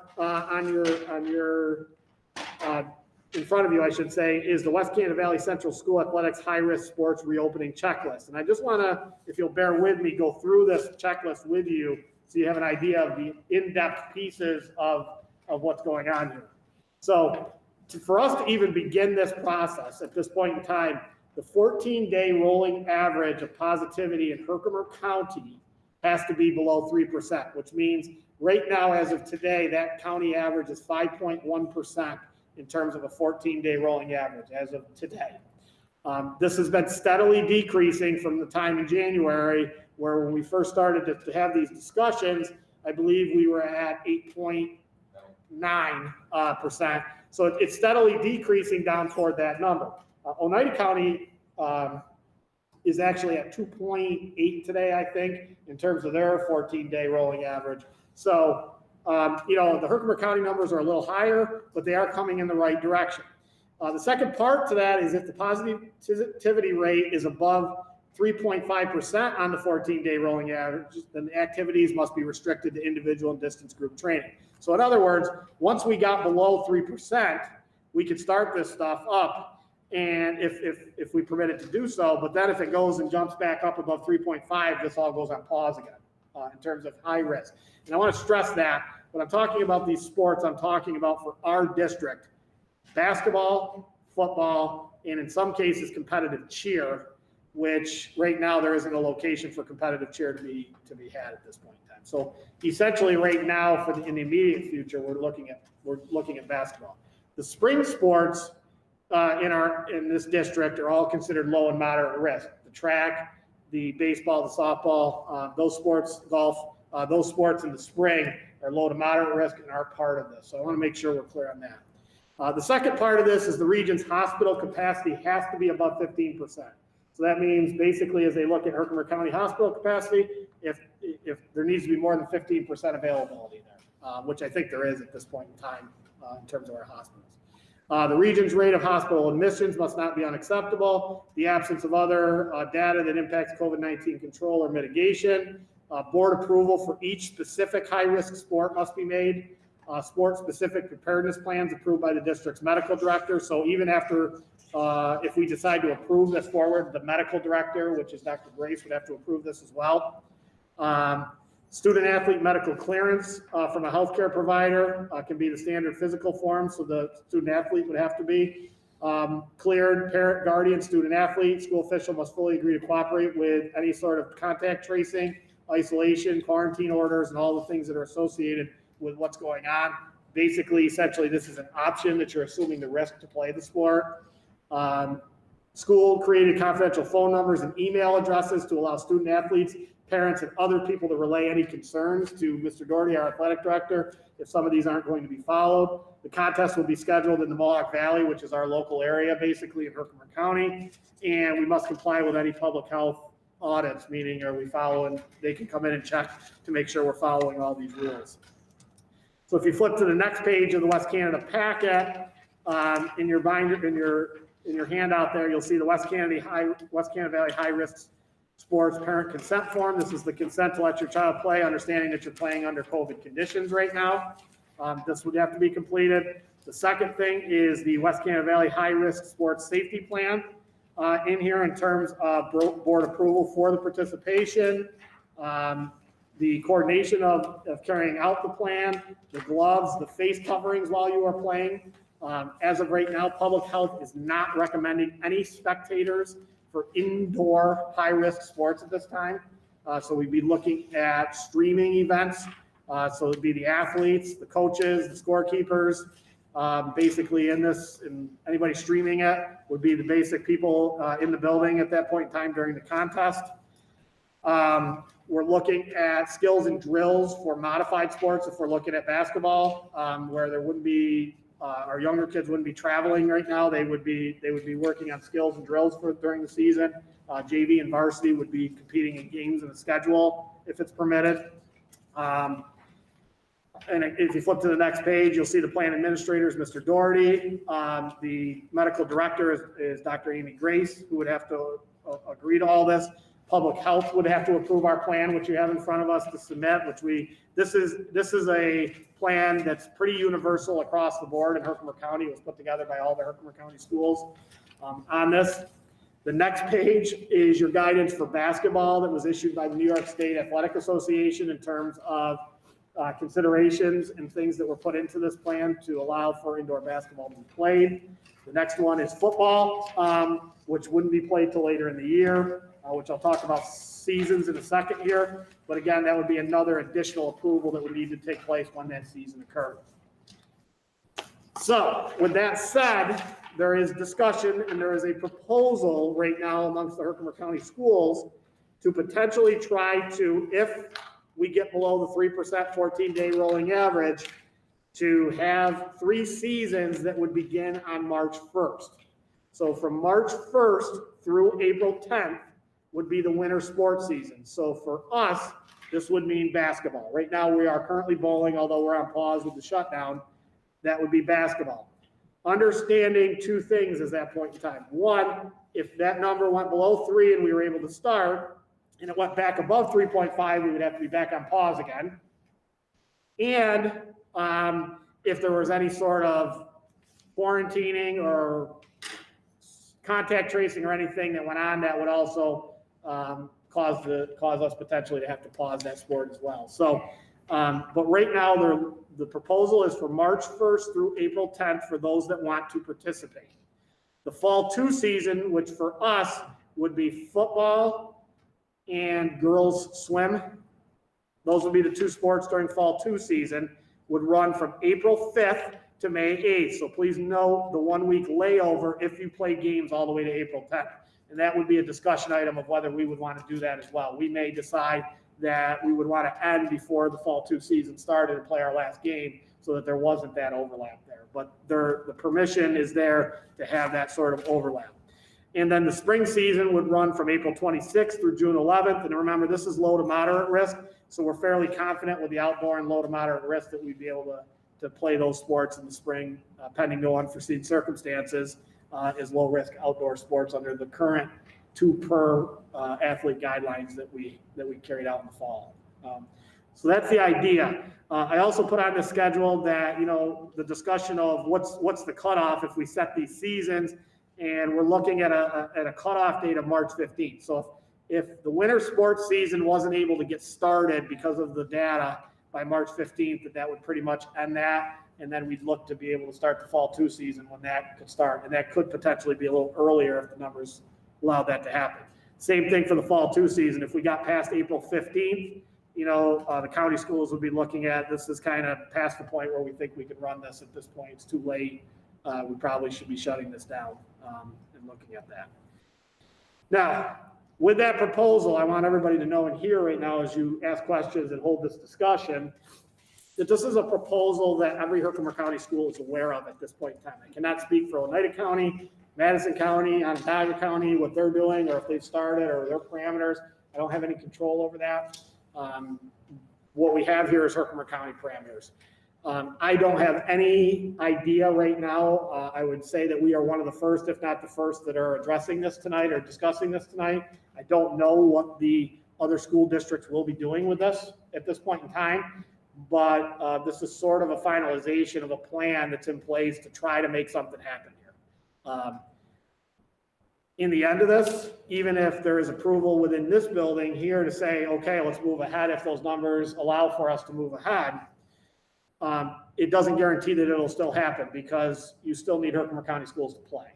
So I cannot speak for Owen DeYoung. I cannot speak for Frankfurt Schuyler's, Central Valley, or any of those districts, those school boards, and those communities in terms of whether they're going to permit that to happen. What I can say is once this is done and we're looking to move forward, those districts that are looking to move forward to participate would then see what's available to them and go from there with this. And in order for us right now, the focus would be on indoor basketball for us right now. Football would be later, obviously, into April for the next time we take a look at this. But for right now, we're looking strictly at basketball and whether, if the numbers permitted, we would be willing to participate from March 1st through no later, I guess I should say, than April 10th. So I gave you a whole lot of information there, a whole lot of stuff in terms of what's going on in the background here and what the plans are at this point in time. From there, if there's public comment, I can answer that at the end. If there's questions in here at this point in time that I have on any of this that I've said today. I should say questions, concerns, input in terms of where we go from here with this. In terms of the information, yeah, public health, our plan. Say we had 2 other schools that said yes, would we even bother, or what? Yeah. Or one other school? Yeah. You know, where's the cutoff? Or- Yeah, so the number of schools, that part of it really hasn't, been discussed just yet. I think if there was a minimal number of schools to participate with, we would have to look at that and say, what are we doing here? Are we gonna just play with a couple of schools that are gonna play? Is there other options or those kinds of things? But, I think the hope is there would be a number of them that did if people decided to play. And if it didn't happen, then, that's something we'd have to deal with. I really can't answer that because I don't really know at this stage of the game where the other districts in Herkimer County will go with this. I really don't. Other questions, concerns about this at this point in time? Would the players and coaches have to do like a daily health check before they went to practice or a game? Yeah, so Mr. Doherty, can you address kind of how that would work, what the structure of this would More look than like? just the head or the temperature, I mean, you're gonna. Right now, it would be the same thing that we did for the fall, the temperature check on health screen that you. But, I mean, if you look through the plan, you can see that there's many more precautions that they'd be going, forced to take on than there was in the fall. Right. 'Cause I know there's a lot of the indoor sports, indoor soccer, they're doing that. Yeah. I mean, I know people are playing. Yeah. And there's, So youth sports, and I caution people to that. Youth sports is one thing in here too. So there is some youth sports that's going on indoor. There's other things. I would assume now that there's been some clearance for high risk, you're going to see some youth high risk sports being played in some of the facilities outside of school districts and things like that. There's no doubt about that. They're going to have plans just like this to do it and get approved and take that into action. But yeah, those are all there. There's counties that have different parameters, and I will say this about the other counties. Some of the counties may have a higher threshold in terms of percentages, but they've also implemented like testing for the athletes and done some different things that they want to do. Herkimer County has taken the stance that let's get this down to a number, and then we're not going to do this. We're not going to test kids and do all these kinds of things. We're going to get it down to a number, and we're going to put the safety precautions. I mean, kids are going to wear masks while they're playing, unless there's a medical reason for them not to. There's going to be directional. You come in this door out. There's no locker rooms. You come prepared to play. The bus rules are all in play for everything that we had in terms of busing for the kids. So there's a lot of, the same sort of reopening plan type of items that we've talked about all year. Temperature checks, daily surveys. They got to follow contact tracing. All those kinds of things are a part of this. Keep in mind, and I said this in the fall, even with the low to moderate risk, and we did have this impact us, but anytime we offer other opportunities, it offers other opportunities for exposure, for sure. So we need to understand that. I mean, but in the end, the discussion is, okay, we think this is there's a lot of dynamics to what benefits and kids and opportunities. So we think this is, sort of a calculated, we believe in our safety plan and that we think we can have this happen. And understand that, there could be some pauses or some impact by doing such things. But with that being said, this is an indoor situation here, which we all know is different than an outdoor situation.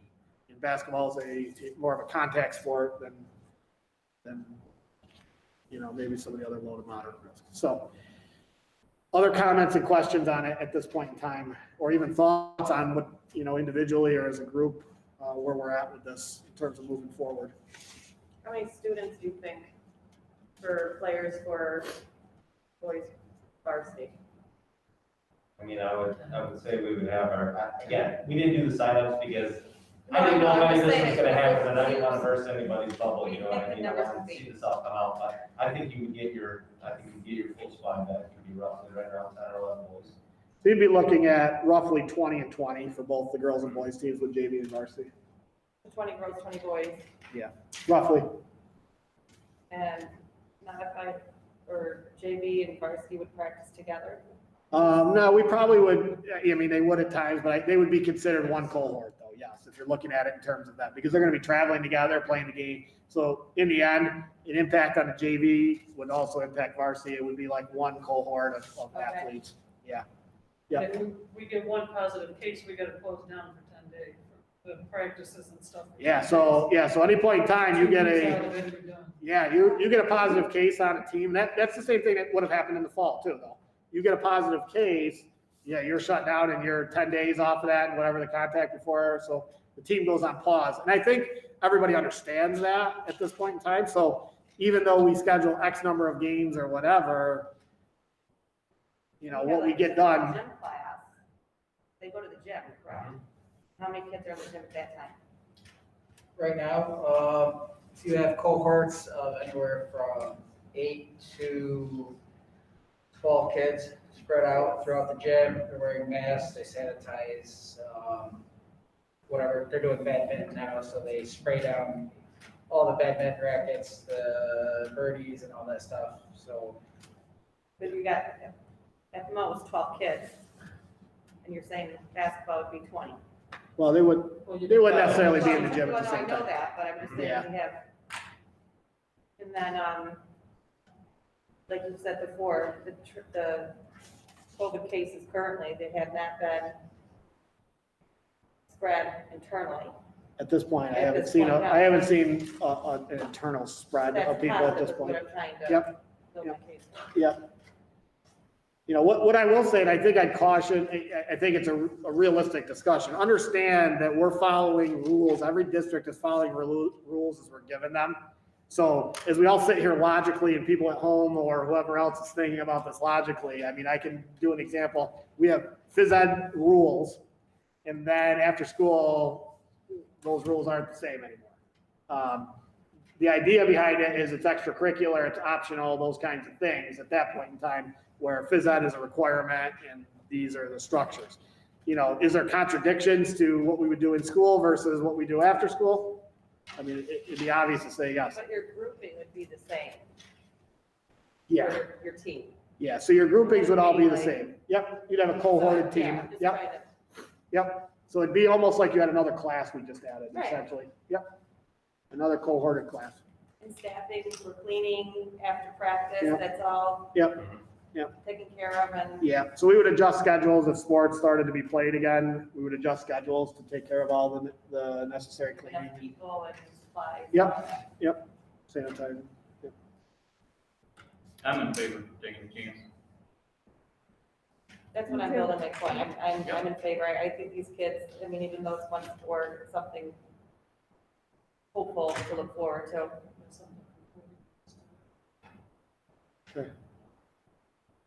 Mr. Keller? Give it a try and follow the precautions and we'll see where we go from there. It's just like sending your kid to school every day. Those of you that do. Other questions and comments on high-risk sports? So is this something we have to vote on, or we're just kind of? So agree, or- so at this point, Mr. Doherty, is there anything else you want to add to this before we go forward in terms of what's going on with this? No, you did great with everything. The only thing I would say that could potentially be slightly different is that swim could technically start earlier than the revised for April 5th date. That could actually begin on March 1st because that's not a high risk sport. So Yeah. we could potentially start that one earlier, but that would also be determined on what other schools are going to allow and who's going to play, if they're waiting longer, because our swim is not just our County school. So that schedule could be different, much different than what our basketball pod is going to have to be. So as you bring that up, talk about what that looks like though for swim. So for swim, what people are still talking about now is kind of like the model that we're using for bowling. We would stay right here at our home pool, we would swim here. You would have one official at our school, one official at Howell Patton, for instance, and then when the meet was over, that official would call in the scores from us, Howell Patton would call in theirs, and they would declare a winner there. Would they be able to use locker rooms? We're gonna do everything we can to not open up the locker rooms and everything, but with that said, we don't plan on sending girls in wet bathing suits back out in the middle of the winter. So, that's something we would definitely have to look at if it is in fact a go. So we're hoping to have some potential small areas, individual changing areas and things like that set up for them to do that sort of thing. And luckily, our swim team is a giant team to begin with. I mean, we're roughly 12, 13 girls in there, so it's not like we have to find a place for 40 different girls to get changed, so. There would be no sideline cheer because there's no spectators? So for the indoor piece, the county's basically said no sideline cheer. The discussion item is if football were to be played and we wanted to offer some cheerleading option, that we may be able to offer some sideline cheer during football because it's That's because they're outdoor. outside. Yeah, so, but that's still up for discussion, whether the Herkimer County and Public Health but for the indoor, there wouldn't be any cheer.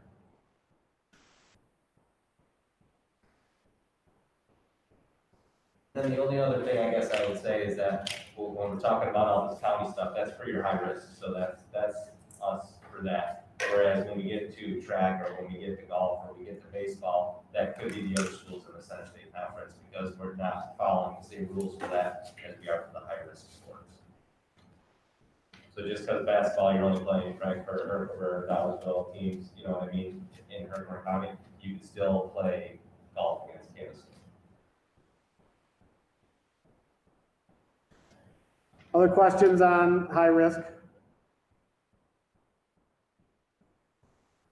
So I guess at this point in time, if everybody, if we could take a vote on this right now, and basically you need to do this as an individual. So right now you're just focused on basketball. So you're approving the West Canada Valley High Risk Sports Reopening Plan for basketball for the winter season of March 1st through no later than April 10th.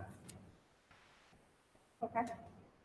So, motion to approve basketball for the winter season of March 1st to April 10th.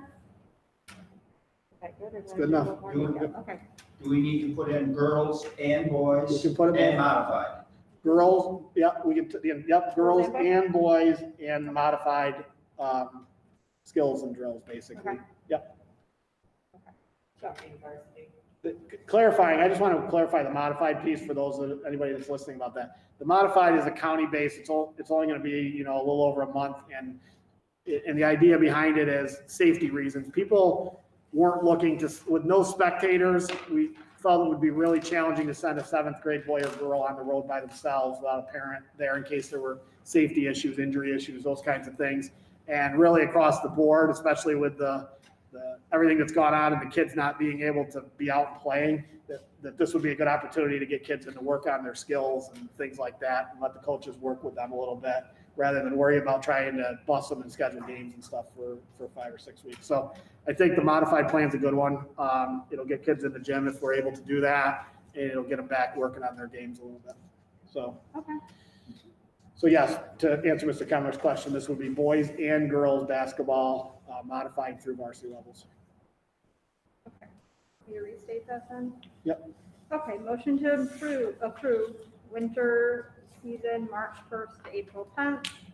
Girls and boys JV and varsity basketball, modified girls and boys skills and drills basketball. Donna first. Janine second, and all in favor.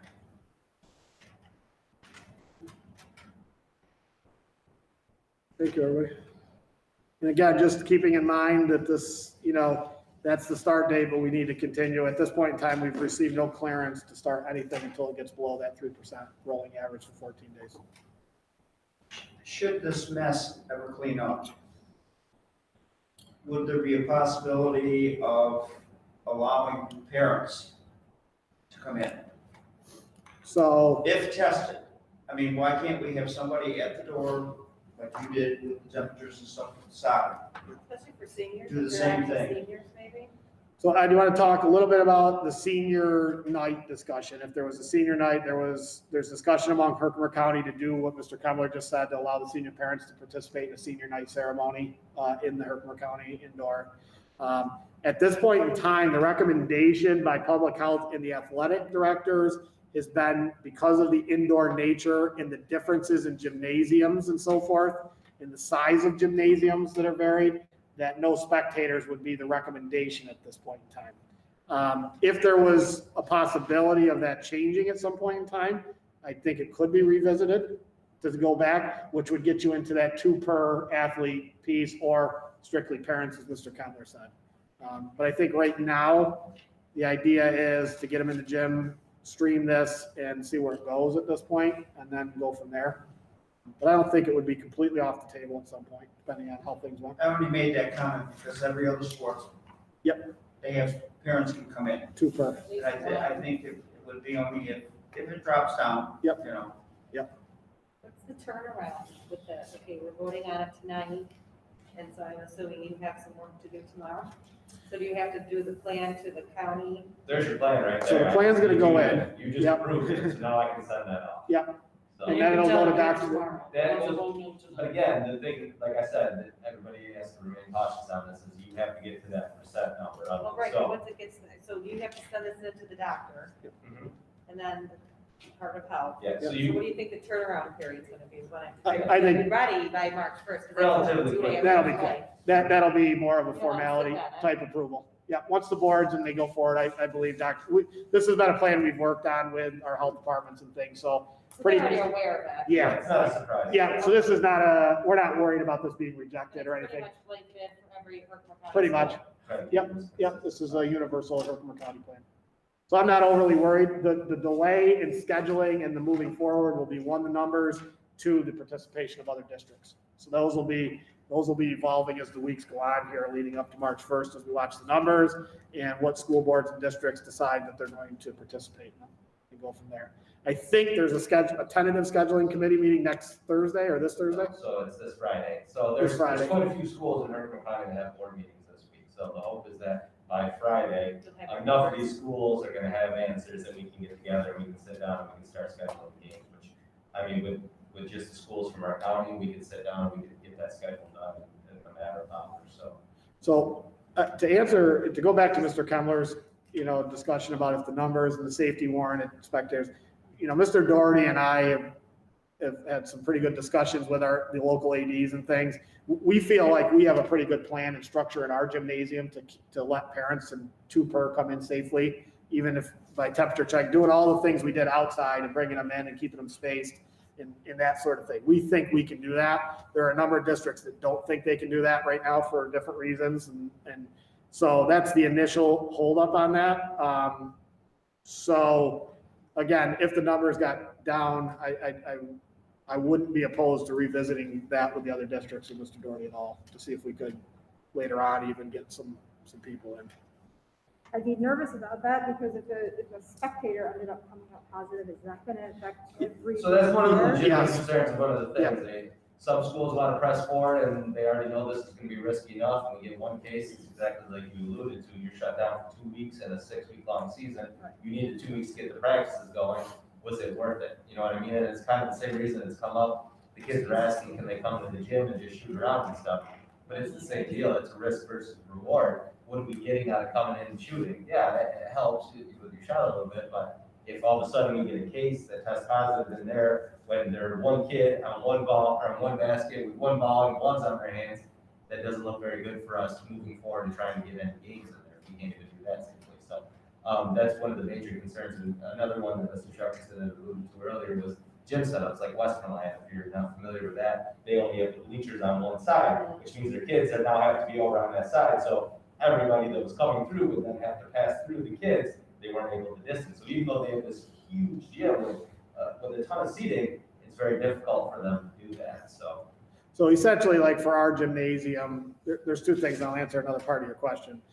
For our gymnasium and our setup for a game, basically we would have, if we were to allow spectators, we'd have one side of bleachers. The other side would be the spacing of the kids on the other side. So whether we spaced them out through the bleachers or we set up chairs and spaced them out on that side, that's how we would set that up. But we still feel like with the number of kids that we could space it out pretty good in there if we needed to, if we're permitted to do so. But to answer your question, yes. So when you have a contact tracing in the same room, if there is a parent that were to test positive, that could potentially impact our players as well as the players on the other team.